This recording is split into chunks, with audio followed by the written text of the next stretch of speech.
साईं की बात। बच्चे, ऐसा नहीं है कि मैं तुम्हें कम दे रहा हूँ और सामने वाले को ज़्यादा दे रहा हूँ। ये तुम्हारे मन का वहम है। मैं सबको सबके हिसाब से दे रहा हूँ। जिसे जितने की ज़रूरत है ना, मैं अपने उन बच्चों को उतना ही दे रहा हूँ। ऐसा नहीं कि मैं तुम्हें कम दे रहा हूँ। जब मुझे लगेगा कि तुम्हें और देना है तो मैं तुम्हें और भी दूंगा, ज़रूर दूंगा। और सुनो, मुझे पता है कि पैसे तुम्हारे पास नहीं है, तुम्हारा शरीर भी तुम्हारा साथ नहीं दे रहा, तुम्हारी तबीयत बहुत ख़राब है, लेकिन उसके बावजूद भी ना तुम काम नहीं छोड़ रहे, क्योंकि तुम काम करना चाहते हो। तुम्हारे अंदर काम करने की हमेशा से चाह है और तुम काम कभी नहीं छोड़ते। तुम चाहे दुखी भी हो ना, तब भी अपना काम नहीं छोड़ते हो, क्योंकि तुम हमेशा काम करना चाहते हो। तुम्हारे अंदर काम करने की चाह बहुत है, तुम्हें आगे जाना है, तुम्हें बहुत सारे पैसे भी कमाने हैं, बहुत कुछ करना है, मुझे पता है। तुम्हारे पास पैसे नहीं हैं, उसके बावजूद भी तुम अपना मेहनत करना नहीं छोड़ते हो। अपनी तरफ से तुम 100% देते हो। अपने काम को हमेशा ईमानदारी से करने की कोशिश करते हो और तुम कर रहे हो। मैं तुम्हारे साथ हूँ।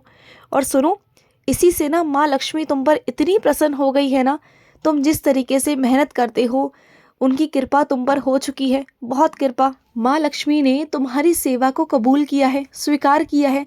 अब ये मत पूछना कि तुमने माँ लक्ष्मी की सेवा, उनकी पूजा कब की थी। जब आखिरी दिवाली निकली थी ना, तब तुमने उनकी सेवा की थी, तब तुमने उनकी पूजा की थी, और तब से माँ लक्ष्मी का आशीर्वाद तुम पर हो चुका था। लेकिन अब वो तुम्हारे घर पर आ रही हैं, और वो भी हमेशा हमेशा के लिए। वो अब तुम्हारे पास ही रहेंगी, क्योंकि वो तुम्हारी मेहनत से, तुम्हारी ईमानदारी से ना बहुत प्रसन्न हो चुकी है, बहुत बहुत प्रसन्न। और सुनो, कुछ मेरे बच्चे ऐसे हैं जो बहुत ज़्यादा वाले सपने देखते हैं, जिसे कह लो कि नवाबों वाले सपने।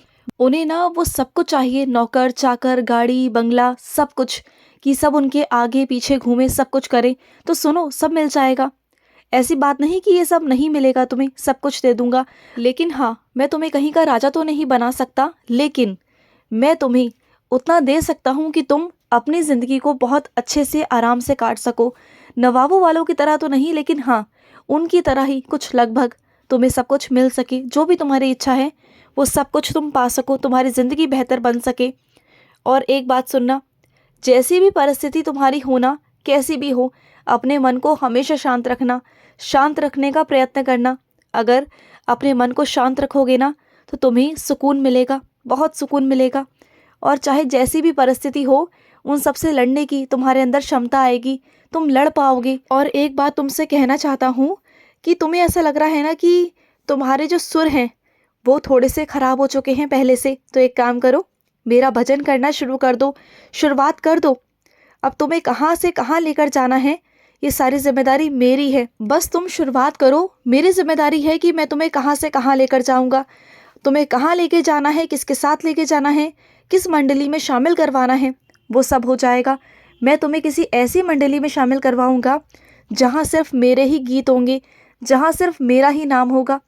क्योंकि तुम चाहते हो ना ऐसा कोई काम करना जिसमें तुम्हारे बाबा का नाम हो, जिसमें तुम अपने घर के लिए कुछ पैसे भी जोड़ सको और मेरा नाम भी कमा सको, मेरा नाम जाप भी कर सको। ऐसा ही चाहते हो ना, तो ऐसा ही होगा। तुम्हें ना जो चीज़ें याद करने को कही जाएं वो याद करना। जैसे कि मेरी आरती, तुम्हें मेरी आरती कंठस्थ होनी चाहिए। मेरा कष्ट निवारण मंत्र जो तुम चलते फिरते गाते रहते हो, उसे याद करो। और मेरी स्तवन मंजरी, उसे याद करो, कंठस्थ करो। जो तुम मेरी सेवा करना चाह रहे हो ना, तो वो इसी माध्यम से मैं तुम्हारी सेवा लूँगा, और तुम बस तैयार हो जाओ इसके लिए। और रही बात तुम्हारे आवाज़ की, तो तुम्हारी आवाज़ में मैं खुद प्रवेश करूँगा, तुम्हारे स्वरों में तुम्हारा साईं प्रवेश करेगा।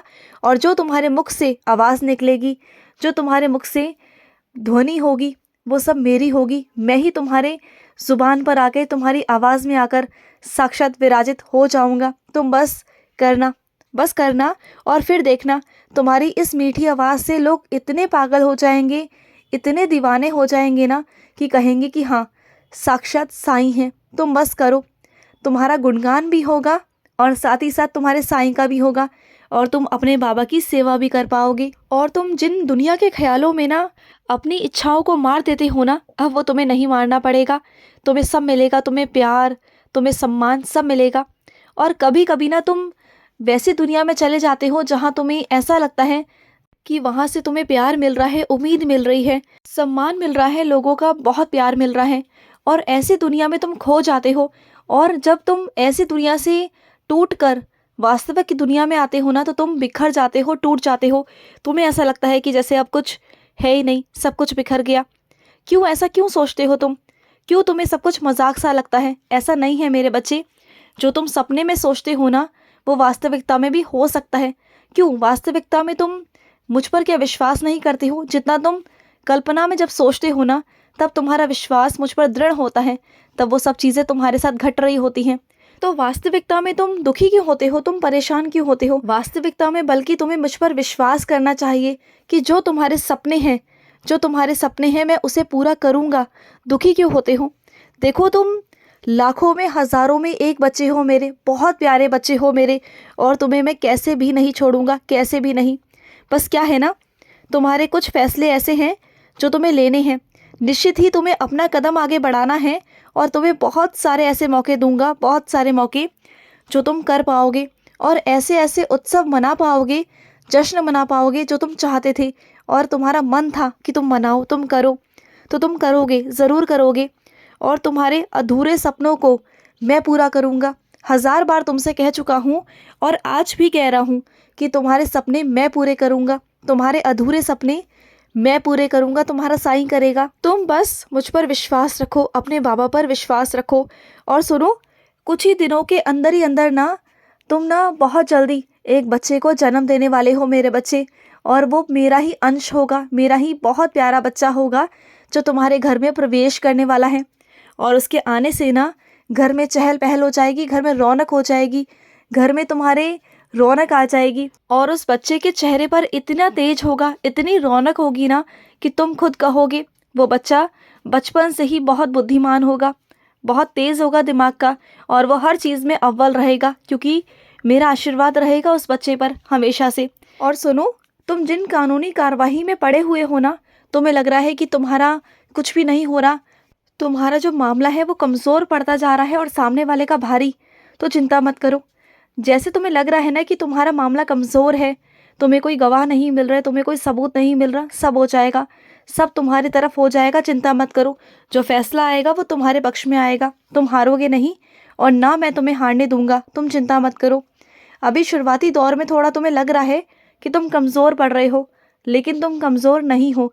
मैं तुम्हें कमज़ोर नहीं पड़ने दूंगा, बिल्कुल नहीं पड़ने दूंगा। मैं तुम्हारे साथ हूँ। और एक बात हमेशा याद रखना, जीत हमेशा सच्चाई की ही होती है मेरे बच्चे, हमेशा। और सुनो, तुम्हारे घर में कोई ऐसा सदस्य है जो काम करने पर ना बहुत चिड़चिड़ाता है, बहुत ज़्यादा। कोई काम उनसे कह दो ना, तो वो किसी भी काम को ऐसा करते हैं जैसे कि उन पर पता नहीं कितना बड़ा बोझ डाल दिया है। वो एक काम को करने को कहो तो चिल्लाते हैं, गुस्सा करते हैं तुम पर। तो एक काम करो, उनसे कोई काम कहा ही मत करो, क्योंकि अगर कहते हो ना तो वो चिल्लाते हैं, उल्टा सीधा कहते हैं। वो जिस काम के लिए जाते हैं, अगर वो काम ना हो पाए ना, तो वो सारा गुस्सा तुम पर निकाल देते हैं। तो इससे अच्छी बात है कि खुद से जाकर वो काम करो। देखो, आत्मनिर्भर बनना बहुत ज़रूरी है। कब तक तुम दूसरों पर निर्भर रहोगे? तो अपने काम को खुद से करना सीखो, क्योंकि ना किसी और पर निर्भर रहोगे तो हमेशा निर्भर ही रह जाओगे। अपने काम को खुद से करो, ठीक है ना? और सुनो, आज मेरी शेष आरती ज़रूर देखना, तुम्हें लीला दिखाऊंगा अपनी, देखना आज रात को ज़रूर। खुश रहो। आज का मध्याह्न साई संदेश समाप्त हुआ।